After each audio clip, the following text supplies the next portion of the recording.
All right.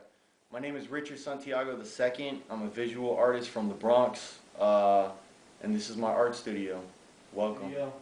We're going to start right here. This piece number one, it's called Broken the Untold. It's basically about an immortal who comes to a city and shoots the place up. It's horrible because these are things you don't hear about in comic books. That's why it's called The Untold. He gets captured and he gets sent to a prison or a place where they can detain him, hold him, stuff like that. Piece number two over here, this is a piece for Yuri, aka Spanky, in Hollywood, California. She performs with the group Weapon of Choice. That's Lonnie Marshall. He was in the movie Stomp the Yard. That's Yuri right there. And that's an illustration I did for Yuri based on that. This is City Head. It's basically a piece that represents an individual who dwells in the city. My rendition of it, multimedia, acrylics, airbrush, photography, and graphic. This is a book called Black Comics. Basically, it was released in stores July 2010. It's in Barnes & Noble's, Borders. You can find it online. Put out this book. It contains the country's best African-American artists. I happen to be the honorary Hispanic artist and only Hispanic artist in the Black Comics book. So I got 4 pages in here of some of my published work. So here we go. There you go. Richard Santiago II. I'll read it for you. Graffiti artist, airbrush master, and comics creator Richard Santiago II is, above all, a man of mystery.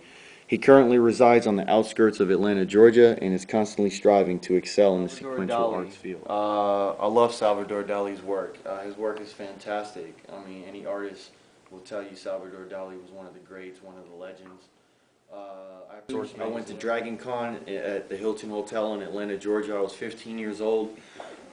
Big fan of Todd McFarlane. I had a subscription to Spawn. Basically, I had an opportunity to get a few of my collector's items, comic books autographed by Todd McFarlane. 15 years old, I met him, took a Polaroid with him, and he also signed the Polaroid. Todd McFarlane was a big influence to me. Basically, I love the way he did his work. His Batman work in the early 80s, his Captain America's, his Spider-Man, his Spawn. I mean, his work was cover for Elemental magazine about 11 years ago. This is Elemental magazine, another cover, biggest backseller issue 2001. I bought a copy myself when I went to Tennessee from Tower Records. There's another cover for Elemental. What's Elemental? Elemental is a magazine that was published in 1999, I think, through 2003. It originated in Atlanta. Okay. And this piece right here is called Jellic the Untold Part 2. This is where Broken the Untold leaves off. Basically, in the first Broken the Untold, Jellic was an immortal who went crazy and was shooting up the city. Well, in The Untold Part 2, this is where they take an immortal who shoots up the city and they use his immortal abilities to rescue somebody. So he's no longer a villain. In this scene, he's actually the hero. This piece right here is unfinished, but basically what you're looking at is a painting I just came up with. There's an angel flying over the city, a female angel that is, and then there's a female demon who saw her and is like trying to entice her into a fight. So that's basically this scene right here. It's Where are you now? Where am I now? I'm in Georgia. I'm in Powder Springs, Georgia right now. I've lived in 8 cities. This is the 8th city I've lived in. I'm about to move to city number 9. How old are you? I'm 34 years old. I'm 34 years old and I live in Powder Springs, Georgia, and about to pack up and move to city number 9. Do you know where that is yet?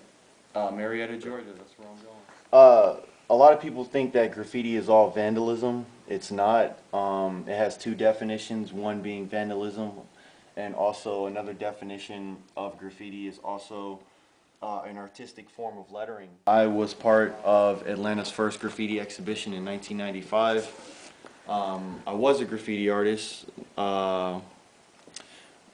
There's my letter from the city of Atlanta. What is it? What does it say? Well, basically just says that I participated in Atlanta's first graffiti exhibition in 1995. There's a picture of the painting that I did for the exhibition. Is that on a wall somewhere? Actually, it was on masonite, considered to be canvas as well. The show was successful. I'm a legal graffiti artist. Make sure that's in there. Legal graffiti artist. I paint in my book, or I paint on some wall with permission. Basically, I'm an advocate for legal graffiti murals. I think it's a federal and state problem, and in order for the country to solve its federal and state problem of vandalism, they should open legal concept for a city in the future. It's basically to prevent property damage in the event of a major hurricane.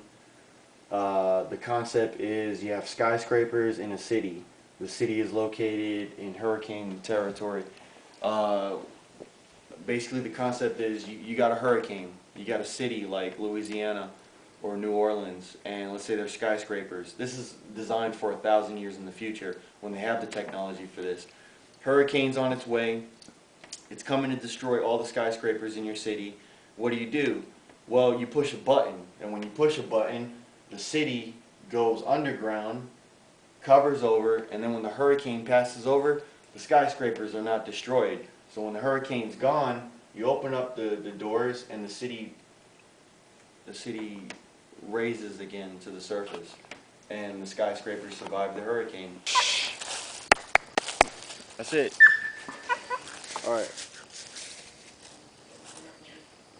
So basically, I just want to talk about my my personal history. Like the main highlight on how I got into art so much is basically because of my history of travel. I'm from the Bronx. I'd say by way of 8 cities. My mother was an artist. She would paint portraits and draw pencil sketch portraits and do things like that to earn side money. She asked me when I was a child what my choice of occupation was. I told her I wanted to be an architect. She told me there was a lot of math in architecture. So I chose, my second choice was to be an artist.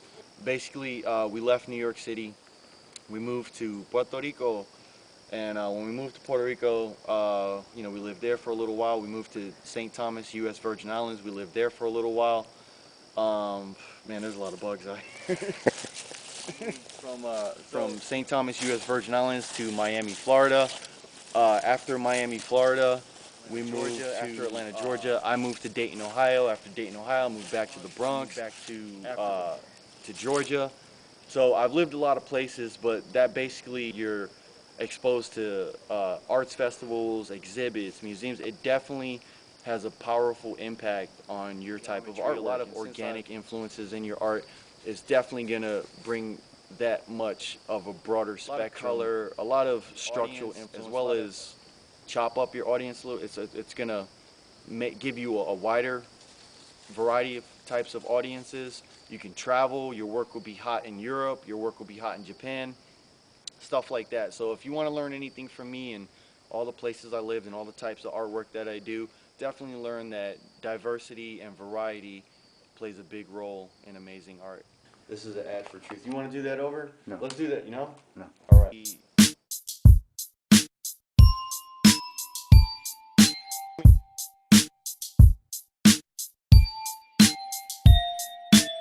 The clock keeps ticking, we rockin', keep kicking. Hip hop keeps thinking of new ways, literally.